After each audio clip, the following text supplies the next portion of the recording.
Straight mula sa kanilang Grand Media Conference today, excited naman ang stars ng A Secret in Prague sa kanilang espesyal na advanced screening. At live mula po sa Quezon City, nasa frontline ng balitang yan, si MJ Marfori. MJ, sino na bang mga kasama mo dyan? Hola, Jervy! Hola, mga kapatid! It's a party in here on Q yan! Okay, after ng media con kanina na back-to-back ng, of course, my best friend Emma at A Secret and Prague, nandito na tayo sa advanced screening sa Quezon City. At hindi ko na kayo bibitinin pa dahil kasama na natin ang cast ng nagbabalik primetime, Enrique Hill! Kim Domingo, Sir Joel Torres, Cedric Juan, kompleto ang GAGOR. Yeah, gago. Wait, hindi po! Ano po ibig sabihin? Gago? Hindi! I mean, yun po talaga yung pangalan ng agency, mga kapatid. Sorry.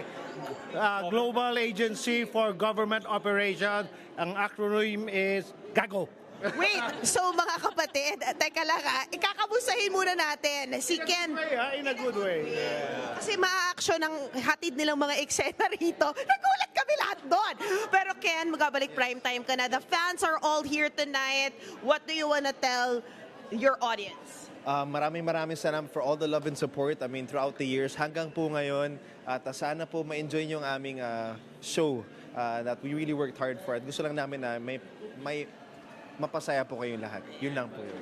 And of course, eto no, makikita natin yung tandem ng secret agents dito via Kim Domingo and Cedric Juan. Yes, ayan.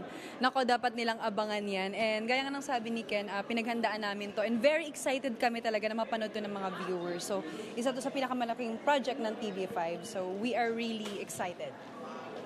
Ken, Oh, yes. I hand it over to Sir Joel. Yes. Opo, sana po ay abangan ninyo, suportahan po ninyo ang mga manggagawa sa pelikula at sa TV sa atin sa Pilipinas. Ngayon pong April 24 po, magsisimula na po yan sa Netflix at sa Free TV sa TV5 po sa April 27, 8 p.m. after Frontline Philippines. Sir Joel, kamusta naman makatrabaho ang ensemble cast na ito? Masaya kaming lahat. Ang saya namin sa set kasi maganda yung ginagawa namin. Magandang material, magandang samahan, saka they're very good actors. And syempre sa acting, give and take. You make the scene with you just don't act, but you react also. So, maganda yung dalawang agent ko, okay? Plus this agent, grabe. Plus that agency, gagong-gago talaga. I must say, it's such an honor to be working, of course, with Mr. Joel Torre, the one, the only. Such an honor po. Yung mga nung umpisa, akala nila para, di ba, may drama ba to, action ba to? Pero Ken, this was also your brainchild. You had a hand in creatives. Yes, Binida mong comedy.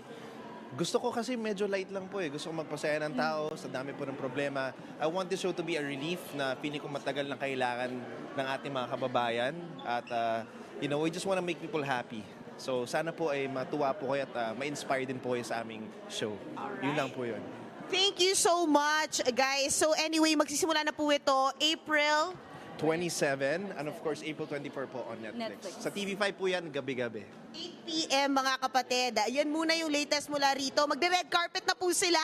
Abangan nyo na po yan. Back to you guys. Jervy dyan sa studio. Congratulations, A Secret in Prague. Maraming salamat, MJ Marfori. Mga kapatid, Jervy Wrightson po. Eto na nga.